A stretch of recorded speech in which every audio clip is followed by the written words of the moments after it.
pessoal, tudo bem? Sejam todos muito bem-vindos. Esse é o nosso primeiro episódio da Educação Conectada. A Educação Conectada é uma modalidade de aprendizagem aqui da Oscolap Academy Brasil, braço acadêmico científico do Grupo Bebral. E hoje nós estamos com o tema Abordagens inovadoras no tratamento de artroplastia total de quadril.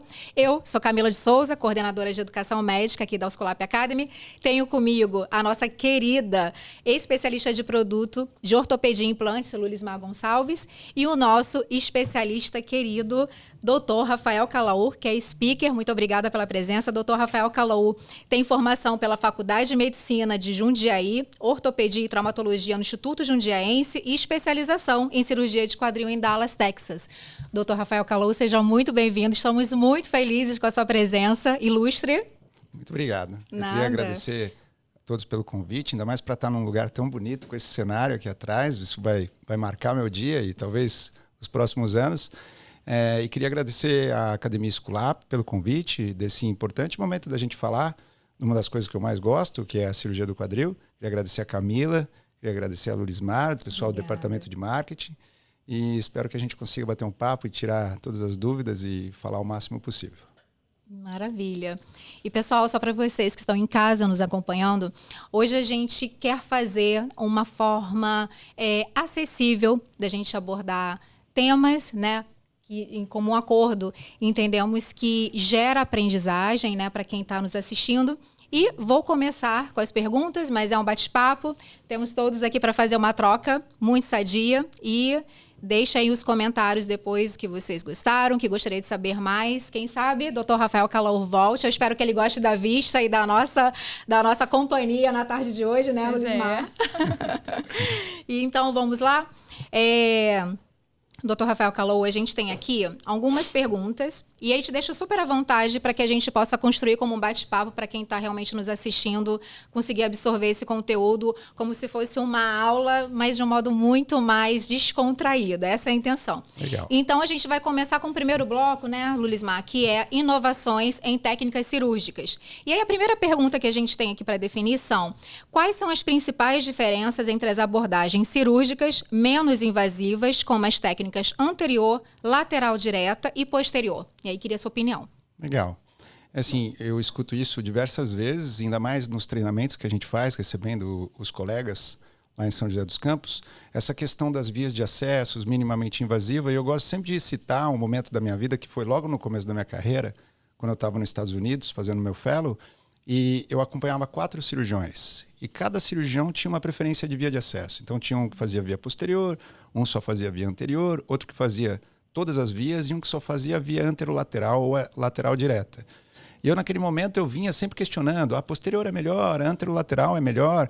Então a gente tinha a concepção de que existia grandes diferenças entre as vias de acesso. E eu perguntava isso para eles, perguntava até que um dia um professor me perguntou: por que você pergunta tanto de via de acesso? Eu falei: mas a posterior faz isso, a anterolateral ela é melhor para isso. Ele falou assim: não, via de acesso todas são muito boas, todas têm as suas questões, vai depender muito da habilidade, treinamento e casuística de cada médico, né? Mas falando em si, em relação às minimamente invasivas, o que eu acho importante é você diferenciar sempre o que é um mini acesso, que as pessoas às vezes confundem pequenos cortes com cirurgias menos invasivas. Legal. E uma cirurgia minimamente invasiva. Cirurgia minimamente invasiva, teoricamente, é aquela que vai agredir cada vez menos os tecidos e as estruturas para você realizar um procedimento. Então, hoje a gente vive um momento dentro da cirurgia de quadril, eu acho que muitos colegas vão concordar comigo, essa é uma opinião pessoal, de que a via anterior vem num momento muito forte em termos de exposição, com uma promessa não, eu diria que talvez uma proposta de ser uma via de melhor recuperação, de menos agressão, sim, cortes minimamente invasivos.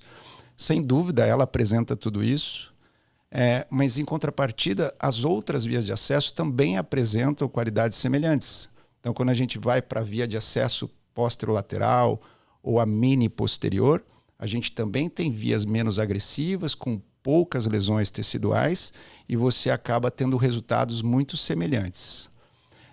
O que a gente nota uma tendência é que a via de acesso anterolateral e a lateral tem sido diminuída ao longo dos anos pela questão de você preservar mais a estrutura do mecanismo abdutor, do glúteo médio principalmente. É sabido que o grupo populacional que vai ter a doença da artrose, a faixa etária, principalmente o grupo do sexo feminino, muitos têm, junto com o processo de doença da artrose, tem tendinopatias, lesões dos tecidos dessa região. Alguns pacientes não têm artrose, mas têm afecções dos tendões. Então, a ideia de você possibilitar uma cirurgia com menos agressão tecidual, que você não precisa abordar o glúteo médio ou abrir o glúteo médio, se tornou muito interessante nos dias atuais.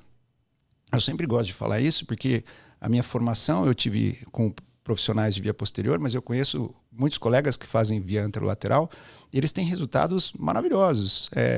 O resultado clínico de uma prótese, em todas as vias, quando bem realizadas, elas vão chegar num resultado muito próximo.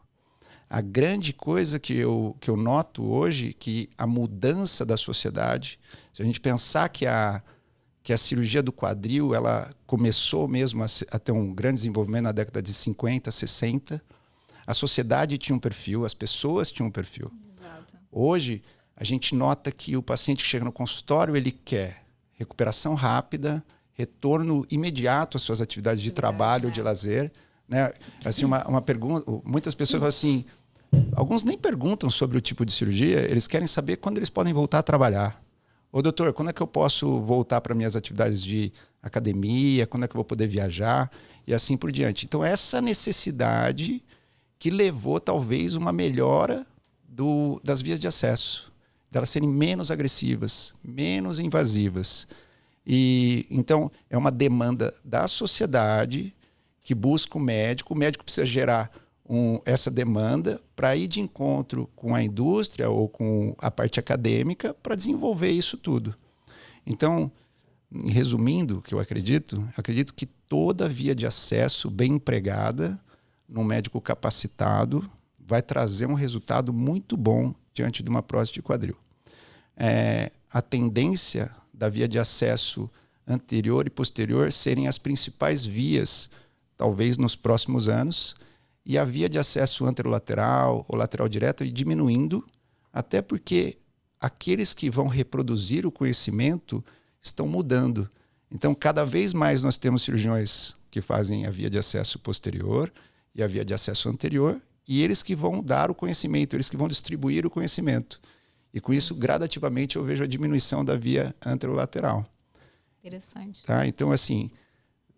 E na questão da via de acesso, eu sempre falo assim, cortes grandes não significam que são cirurgias agressivas. Uhum. Então, tem diferentes perfis de paciente, né? O paciente tem faixas etárias, índice de massa corporal. Então, nós temos pacientes com mais obesos e mais magros. Não significa que eu não consigo fazer uma cirurgia menos agressiva num paciente mais obeso. No paciente mais magro, com certeza o corte vai ficar menor. Sim. Por causa que você tem menos camada tecidual, você vai ter que ter uma exposição menor no paciente mais magro. No obeso, você vai ter que fazer uma exposição maior. Se você fizer essa exposição com cuidado e com as técnicas, você agride pouco e a cirurgia não é tão invasiva quanto parece pelo tamanho do corte. Excelente comentário. Eu vou passar para a Lulis, porque Lulis também foi enfermeira, né? Teve muito desse contato no dia a dia, liderando também equipe com ortopedia. Isso que o Dr. Rafael trouxe, o que você acha, Lulis, complementando aí na sua opinião? Eu acho extremamente interessante, porque o acesso anterior ele é uma demanda hoje do mercado, mas ele tem uma curva de aprendizado, e isso é super importante, né? O paciente chega no consultório e fala, doutor, você faz acesso anterior, né? E aí, como a gente tem essa modalidade, que eu acho que você falou super bem, que é a nossa realidade mesmo, de oferecer o melhor acesso, que é o acesso que o cirurgião tem garantia, e não necessariamente um corte tão grande, um corte tão pequeno significa que o paciente vai ter essa cirurgia minimamente invasiva e que ele vai conseguir se recuperar. Quantos tipos de acesso e quantos tipos de abordagem a gente consegue promover para o paciente no dia seguinte? Levantar, caminhar, colocar carga, né? E aí ele tem uma qualidade de vida e uma recuperação muito mais rápida, não necessariamente voltada para o acesso anterior, né? Eu acho que é isso. A cirurgia minimamente invasiva é essa que a gente se preocupa com as áreas adjacentes e que a gente consegue desinserir menos músculos, né, tendões, e proporcionar para esse paciente uma recuperação muito mais rápida, né? Uma coisa que eu queria falar também, que eu acho que é importante, eu sou um cirurgião de formação posterior. Depois, nos Estados Unidos, o meu principal chefe só fazia via anterior. Depois eu vim para o Brasil no momento em que a gente não tinha instrumentais adequados para fazer a via de acesso anterior. E eu acabei indo para uma rotina mais posterior.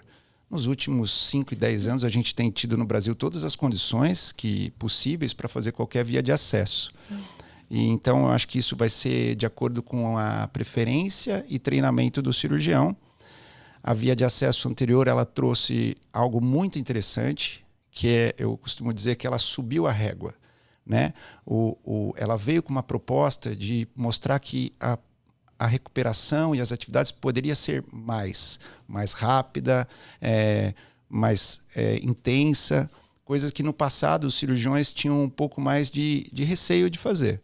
E isso puxou as outras vias de acesso para o mesmo nível. Então, os protocolos de recuperação, os protocolos de atividade acabaram se igualando. Então, hoje a literatura médica, quando a gente vai ver de acordo mesmo os resultados, a gente nota uma similaridade muito grande, principalmente após os 45, 90 dias. E uma coisa que talvez seja importante para a população em si é entender que quando ela busca informação em todos os meios de comunicação e às vezes ela acha que as informações podem direcionar para ela porque é melhor, o mais importante é ela entender o que é melhor para aquele profissional que vai tratá-la. Então, uma via de acesso que aquele médico domina sempre vai ser melhor do que uma via de acesso que pode estar sendo exposta para aquele paciente. Então, busque um profissional muito adequado, veja o treinamento, veja a experiência que ele tem, a quantidade de cirurgias que ele realiza. E se você fizer tudo isso, você pode confiar que, independente da técnica, a artroplastia já é consagradamente um procedimento de excelência. Vai trazer um ótimo resultado. Sim. Muito bom. Bom, e aí a gente vai dando continuidade aqui. E agora, doutor Rafael Calaú, vamos lá. Como a robótica e a navegação assistida estão contribuindo para a maior precisão nas artroplastias de quadril? Quero sua opinião também.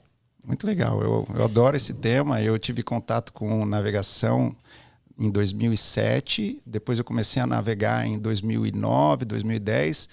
E eu usei navegador até uns 5 anos atrás. Então, eu gosto muito da tecnologia. Navegação e robótica, quer queira ou quer não, elas são equipamentos para a gente realizar a cirurgia, né? Elas dependem que alguém maneje aquele equipamento. O mais importante que eu vejo na presença tanto do navegador quanto da robótica é que ela elevou, junto com as tecnologias de imagem, o planejamento pré-operatório. Eu acho que você conseguir detalhar como colocar a prótese, aonde colocar a prótese, que tipo de prótese, de maneira mais eficaz, esse planejamento é o ponto crucial para você usar um equipamento, né? A gente sempre compara isso. No começo da navegação, a gente comparava como você viajava com um mapa na mão, e hoje ninguém viaja mais sem um GPS. Verdade. Isso é fato. E não sei te dizer se isso vai acontecer no futuro, tanto com a navegação e com a robótica, porque isso envolve custo, envolve estrutura. Os trabalhos têm mostrado um resultado interessante, mas ainda não suporta, talvez, como sendo o padrão ouro, o uso de navegador e robótica. Mas como que ele ajuda, principal? Através de um bom planejamento, aquela ferramenta vai te dar precisão de onde colocar o implante, quais as angulações, você consegue controlar os comprimentos do membro para você equalizar se tem um encurtamento daquela doença do quadril. E isso fica sempre a hipótese de que aquilo vai melhorar a função do paciente e a durabilidade daquele implante. Se você pensar que você reestabeleceu toda a mecânica daquela articulação, ela vai funcionar melhor. E se você colocou aquela prótese nas angulações, nas posições, com as tensões musculares perfeitas, ela vai sofrer menos pressão, menos torque, menos atrito e espera-se que ela tenha uma durabilidade maior. Então, são ferramentas de alta tecnologia, de alta precisão, que além de melhorar a sua cirurgia, um outro ponto muito importante é que ela treina o cirurgião.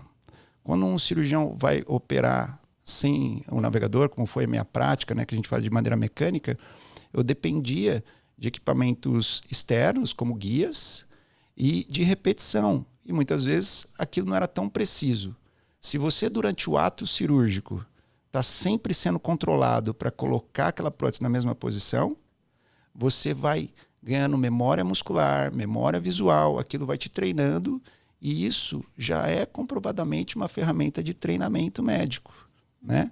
A gente nota que cirurgiões menos experientes, em alguns estudos, em alguns centros, com o uso do navegador, eles chegam aos resultados melhores mais rapidamente do que fazendo só mecanicamente o implante.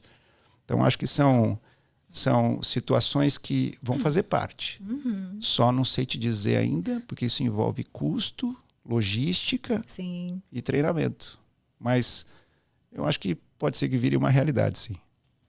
Bom, quer comentar, Lulis? Não, acho que é isso, né? A gente tem uma tecnologia que reduz custo com o custo, né, que fica por trás ali, raio-x, então essa questão da precisão, né, ressonância, então todos esses pacotes que são envolvidos dentro de um planejamento cirúrgico, eles são diminuídos com o uso da tecnologia.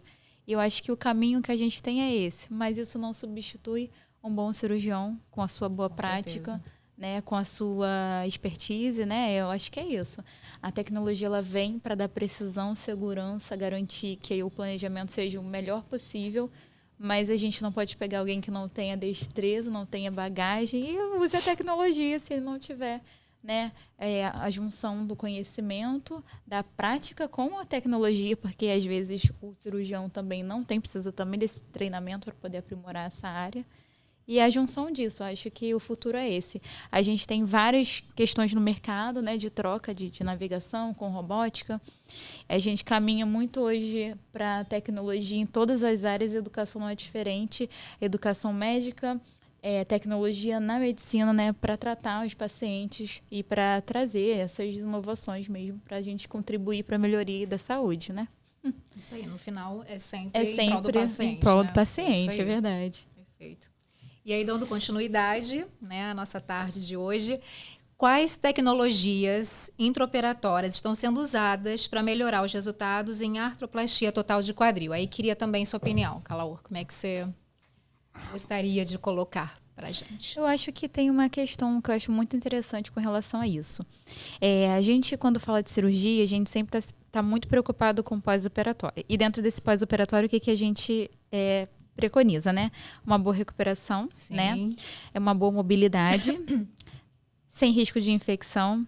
E aí dentro, né, a gente falou aqui da tecnologia, a gente fala da incisão, de como a gente promove isso interfere muito bem no pós-operatório, mas e a infecção? O que você identifica dentro hoje do mercado, dentro do modelo científico que a gente faz no primeiro mundo para proteger o paciente de infecção? Quais são essas inovações que as sociedades têm trazido para a gente ter de diferente para tratar, para prevenir, né? Para tratar não, mas para prevenir infecção no pós-operatório?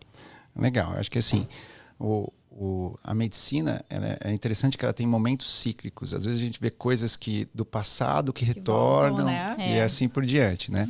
Então acho que a primeira coisa quando a gente fala em infecção é o bom pré-operatório desse paciente. Você tem que fazer uma análise de riscos e controle da saúde desse paciente.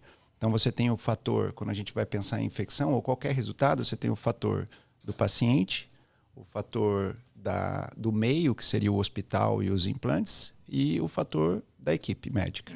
Então, pensando no paciente, você tem que buscar e tratar todas as deficiências que ele tem. Então, se ele tem uma diabetes descompensada, se ele tem alguma lesão de pele, se ele é obeso, se ele tem maus hábitos de higiene, se ele fuma, se ele é etilista, tudo isso tem que ser pensado e compensado, porque isso vai influenciar no seu resultado, né? Então, talvez a tecnologia comece lá atrás com alguns tratamentos para parar de fumar, para parar de uso do álcool, com terapias. Hoje a gente tem muitos pacientes que têm alterações dermatológicas que com esses novas medicações imunobiológicas melhoraram a qualidade de vida desses pacientes e assim por diante.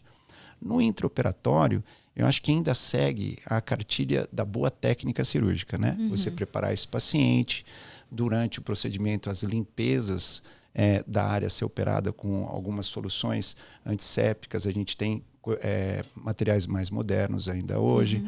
A gente utiliza películas de proteção na pele. Eu costumo falar que eles parecem um contact e eles podem ser embebidos em substâncias que são bactericidas e bacteriostáticas, que então isso ajuda a diminuir a infecção. E no intraoperatório, o mais importante é a técnica e o tempo cirúrgico. Então a gente preconiza que menos agressão e mais rápido possível fazer uma cirurgia com segurança. No intraoperatório, a anestesia é fundamental, o uso dos antibióticos. Hoje a gente tem um controle com exames para você saber se esse paciente tem maior risco e você consegue manter ele com pressões mais baixas, menos sangramentos, anestesias com medicações que vão causar menos reações para aquele paciente. Tudo isso vai diminuir o risco de infecção. E hoje no mercado volta-se muitas vezes, em alguns casos, você usar no intraoperatório soluções para lavar o sítio cirúrgico, né? Então você tem soluções iodadas, soluções com clorexidina, que passam a ser utilizadas novamente. Isso já existiu no passado e volta agora, mostrando resultados de aprimoramento para diminuição e prevenção da infecção. E, para finalizar, um bom controle pós-operatório com as medicações no horário, com mobilidade precoce e assim por diante. É um combo, né? A gente tem que fazer o pré, o trans e o pós. Exatamente. E vamos chegar em todas essas partes, que a gente tem vários blocos aqui que a gente vai falar sobre cada etapa. E eu acho que, voltando à sua pergunta, que era sobre as tecnologias... As tecnologias intraoperatórias. Bom, se a gente for falar desde a anestesia, a gente pode falar desde as agulhas melhores para você fazer uma boa anestesia, que antigamente os pacientes tinham reações como cefaleias. Sim, já tive essa experiência péssima. O paciente tem que voltar para o hospital, fazer um novo procedimento. Exato. Então, isso era frequente, hoje é muito raro. Hoje a gente tem agulhas finas com diferentes penetrações na região do saco dural ali da medula. E isso é uma tecnologia importantíssima, porque se o seu paciente no outro dia não consegue levantar por causa disso, você já perdeu um tempo precioso para ele. As drogas anestésicas melhoraram muito, então hoje eu consigo fazer cirurgias com o paciente que ele tem um período menor de perda motora, mas um maior período de analgesia. Então ele já começa a mexer rápido a perna para ele deambular, mas ele fica com menos dor no pós-operatório, então isso é muito interessante. As medicações melhoraram em termos de não causar no pós-operatório que o paciente sinta alterações por causa de tanta medicação. Na tecnologia em si do implante, nossa, a gente pode falar de muita coisa, né? Eu acho que o implante, ele desde quando eu comecei a operar, foi melhorias, né? A gente não teve grandes mudanças, a gente teve muita melhoria do que já tinha de conceito. Então, hoje, com as próteses, principalmente sem cimento, são algumas próteses que têm hidroxapatita para melhor integração, você tem uma cirurgia mais segura, mais rápida, né? Os designs dos implantes melhoraram bastante, então você consegue utilizar em diferentes tipos de paciente. As superfícies tribológicas em cerâmica, polietileno, isso foi um avanço importante para você aumentar o diâmetro da articulação, para melhorar a estabilidade, e assim por diante. Além dos instrumentais, né? A gente sempre fala muito de prótese, mas algo que é fundamental é como é aquela ferramenta que eu vou colocar minha prótese lá dentro. Então, hoje a gente tem ferramentas muito mais precisas. Vou dar um exemplo, né? Da época de que eu era residente, a gente usava uma furadeira Black & Decker ou Makita, né? Não falando marcas de equipamento. Não, mas a gente conhece bem. Quem entrou no centro cirúrgico sabe. Isso. Então a gente usava uma furadeira ligada na tomada, que a gente conseguia proteger ela. Isso já tinha risco de mais contaminação, mas era a maneira que poderia ser feito. Tinha, né? E aquilo tinha alta rotação, esquentava. Isso para o osso não era tão saudável, né? Hoje a gente tem motores, né, que são as serras e furadeiras que a gente chama de motor, que ela é leve, ela tem controle de rotação, ela tem controle de torque. Isso tudo facilitou e tornou muito melhor a nossa cirurgia, né? Você tem menos risco de infecção, contaminação, de fraturas. Quando você está esculpindo, teoricamente, o osso para colocar sua prótese, você consegue fazer com que aquilo fique da maneira mais perfeita possível. Então, são avanços intensos na tecnologia, principalmente dos instrumentais também. A gente tem até uma linha de instrumentais que foi pensada exatamente na pega do cirurgião. É super interessante, porque está todo mundo muito preocupado com a força que é realizada dentro do osso para fazer o procedimento cirúrgico e a força que o cirurgião faz, né? Exato, E o movimento. horas, então, né? A gente tem, hoje em dia, lançamentos de instrumentais que também estão preocupados com essa parte, né? A parte da ergonomia do cirurgião. É super legal. Interessante. Leve, né? Ergonômico, fácil de pegar, fácil de manusear, não é tão pesado. Bem interessante. Esse eu não conheço, mas eu queria conhecer. A gente tem aqui. Muito bom. E como mediadora dessa mesa aqui, né, continuando, a gente está indo para o segundo bloco, nós temos agora a parte dos materiais e design de próteses, que a gente vai entrar um pouquinho mais ainda, né, nessa seara que você domina. Então, doutor Calaú, a gente tem aqui uma pergunta que é assim: quais são os avanços mais recentes em materiais biocompatíveis utilizados em prótese de quadril? Tá, então assim, focando mais no que a gente vê de mais novo agora, que não é novo, mas foi melhorado, são as superfícies de atrito, né? Então, quando a gente fala de prótese, a gente vai ter próteses que podem ter uma tribologia de metal polietileno, de cerâmica polietileno ou cerâmica. Todas essas superfícies são excelentes e elas são determinadas de acordo com o tipo de paciente, tudo isso. O que a gente vê de avanço é sempre em busca do quê? De maior estabilidade e função para aquele quadril e maior durabilidade daquele implante. Então, é uma dúvida frequente no consultório. O paciente fala: doutor, quanto é que dura a minha prótese? Então, um paciente de 40 anos, ele tem medo de colocar uma prótese e ter que trocar. Tem que trocar, né? Então, hoje, o que a gente vê partindo desde o polietileno, que foi o primeiro material que trouxe sucesso, foi o polietileno com metal. Hoje a gente tem os polietilenos que são trabalhados na tecnologia, que eles cruzam suas cadeias, que são os polietilenos crosslink ou high crosslink, que já fazem com que ele tenha uma resistência de atrito e durabilidade maior. E as cabeças metálicas vêm agora num momento em que também com tecnologia elas começaram a ter serem trabalhadas, serem ionizadas. Elas recebem uma película iônica que faça com que ela fique mais polida, e isso também tire o atrito e melhore a durabilidade. Então todas as superfícies vêm sendo melhoradas. Em relação à cerâmica, a gente teve um avanço muito grande em termos dos riscos de quebra dessa cerâmica. Então hoje é uma superfície muito segura, que você consegue usar em pacientes, desde pacientes menores, cabeças maiores, para você ter mais estabilidade com uma excelente durabilidade. Então, a associação tanto de cerâmica com polietileno crosslink acabou levando uma longevidade muito grande dos implantes. E junto com essas tecnologias vêm os outros implantes para situações especiais, como a dupla mobilidade, que são implantes que você associa um conceito onde você tem 2 polos de movimento dentro dessa articulação, que você consegue mais estabilidade ainda para pacientes que têm alterações neurológicas, para pacientes que têm deficiências musculares, em algumas culturas, para pacientes jovens que querem modalidades de esportes mais intensas, né? Então, isso vai abrindo um leque, essas novidades, elas vão abrindo um leque muito grande para um arsenal de pessoas cada vez mais diferente, né? Então, dentro da tecnologia de desgaste tribológico, acho que esses foram os grandes avanços. O polietileno crosslink. Tem mais uma modalidade do polietileno que eu estava esquecendo, que é o polietileno enriquecido com vitamina E, que no começo foi interessante. Eu lembro que quando começou, a gente quando escuta novidade que vem da engenharia, o cirurgião às vezes fica meio cético, né? Ele desconfia um pouco, né? Por causa que é um pouco fora da nossa... da realidade. Mas você pegar um plástico e colocar vitamina E, como se aquilo estivesse diminuindo o radical livre do plástico, e o radical livre do plástico que causa um dos aumentos do desgaste daquele polietileno. todo cirurgião, ainda mais ortopedista, ele é mais turrão mesmo.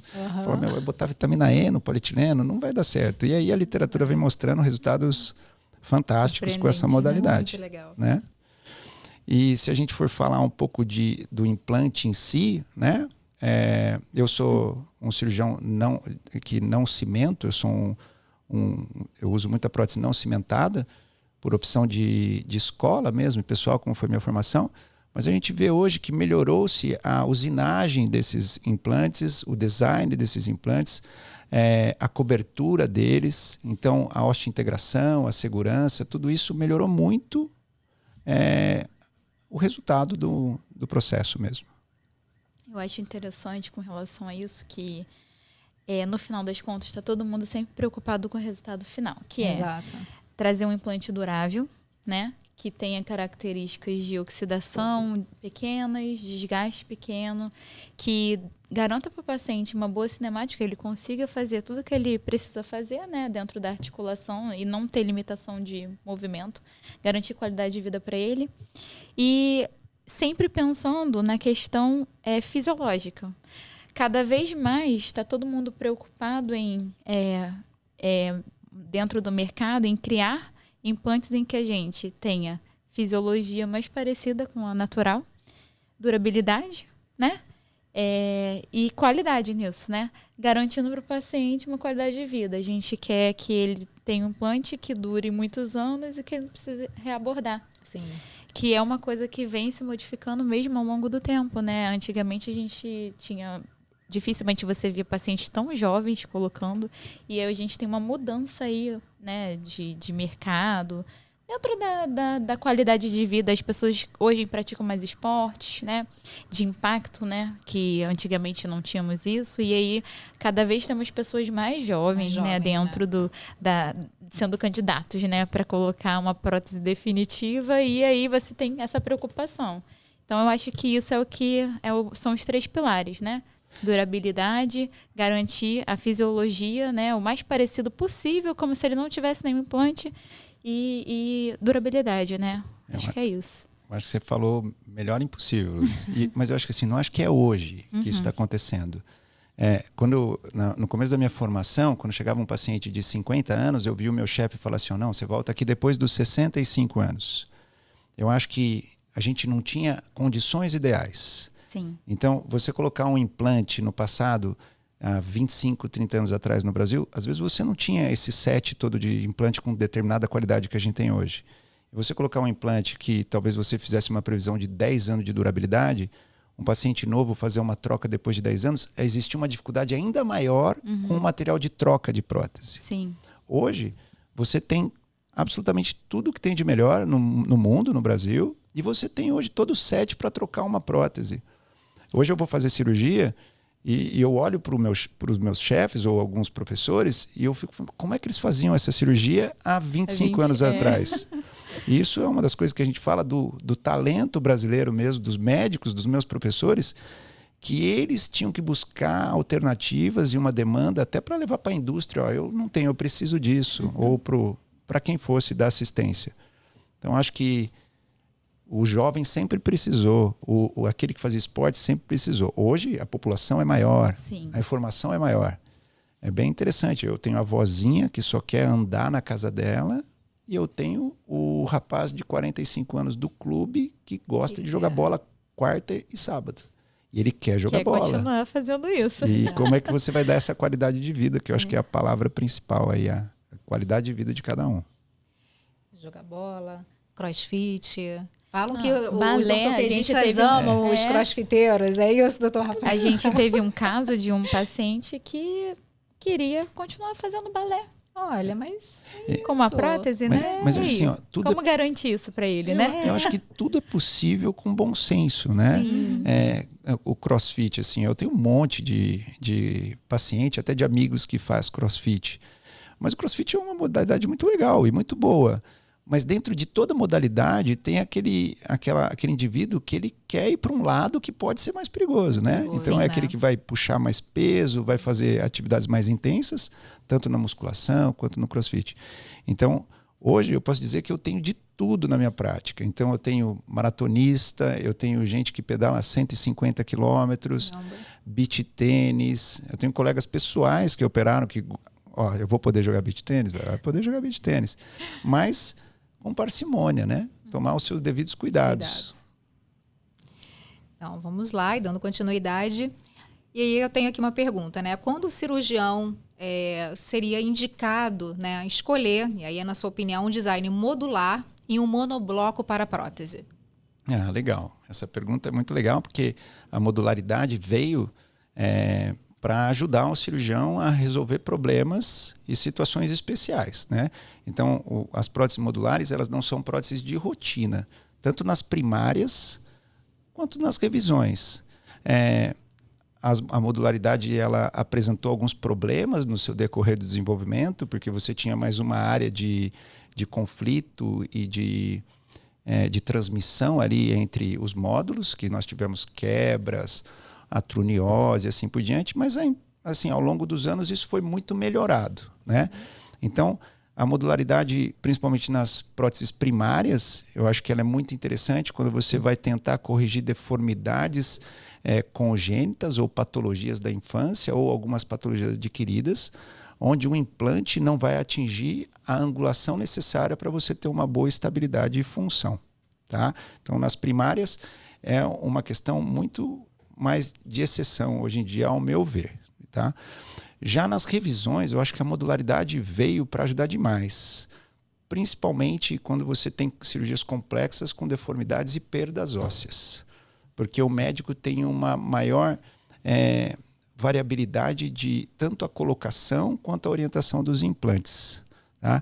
Então, para revisões complexas, a modularidade te facilita o procedimento. Não vejo, na minha opinião, grandes diferenças clínicas no resultado de uma haste monobloco de uma modular.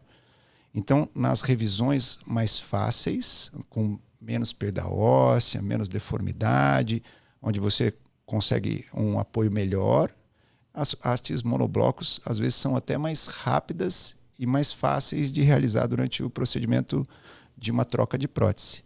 Já pacientes que você tem perdas ósseas excessivas, você consegue às vezes usar hastes mais calibrosas com controle de rotação e correção da biomecânica desse quadril.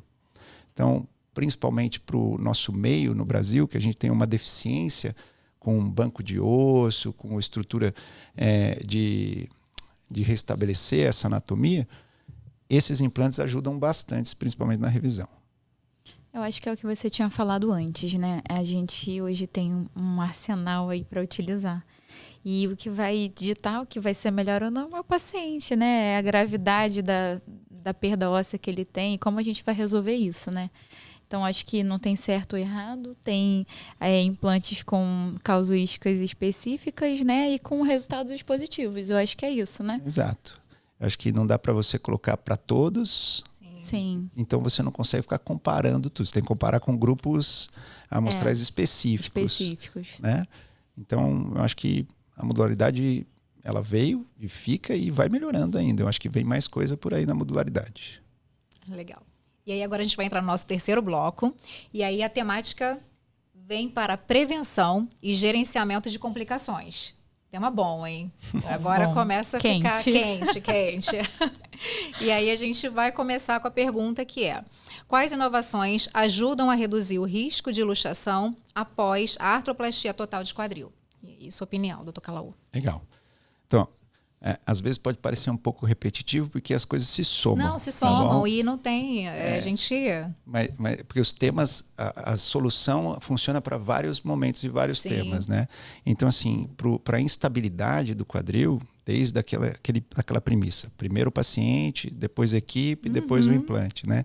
Então, sempre analisar muito bem o paciente, mas em termos de implante, o grande avanço que a gente teve, desde o design das próteses, para que você colocasse as melhores angulações nas variáveis anatômicas de cada indivíduo. Eu sempre falo isso. Eu tenho uma aula que eu apresentei, que eu tenho uma paciente de 1,51 m e um paciente de 2,07 m. Ah, esse é do de 11? Isso. Eu assisti sua aula. Então, assim, é a mesma cirurgia em situações completamente diferentes. Né? Então, são tamanhos diferentes, angulações diferentes, musculaturas diferentes. Então, o estudo e o design que foi evoluindo ao longo dos anos das próteses, eu vou ter pacientes com fêmures com angulação de 120 e pacientes com angulações de 150. Sim. Quando você tem um implante com um ângulo fixo, um ângulo único, com diferentes lateralizações desse quadril, você tem um risco maior que você pode não estabelecer a anatomia correta daquele paciente em específico. Então, acho que os designs vieram para ajudar demais. A evolução dos tamanhos dos acetábulos com os tamanhos dos insertes, eu acho que foi o fator crucial. Como eu falei, eu sou um cirurgião de via posterior. E no Brasil, quando a gente vai brincar entre os amigos, fala assim, a via posterior tem mais instabilidade. E a via anterolateral, o paciente, às vezes, no começo, ele tem mais claudicação, ele manca mais. Então, sempre foi uma maneira de uma provocação boa entre as técnicas. E ao longo do desenvolvimento dos inserts com rebordo, né? Rebordo de mais 5, mais 10, e o aumento das cabeças, a gente usava a cabeça 22 milímetros. Hoje a gente tem cabeça 40 milímetros. Então esse arco de movimento já previne demais o risco de instabilidade, independente da via de acesso. Sim.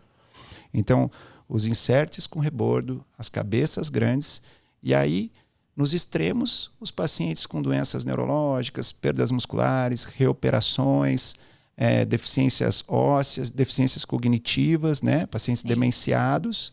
A gente tem implantes que vão proteger ainda mais o risco de instabilidade, que seria a dupla mobilidade, e os implantes constritos. Então, a gente saiu de uma prótese cabeça 22 em polietileno, sem rebordo, lá nos primórdios, e hoje a gente tem próteses com cabeça 40, insertos com rebordos e implantes de constrição e dupla mobilidade. Então, acho que ficou muito melhor e muito mais abrangente, né? Ficou muito mais fácil operar um quadril agora, mais confortável, mais não é fácil. Mais confortável, fácil não é, eu imagino.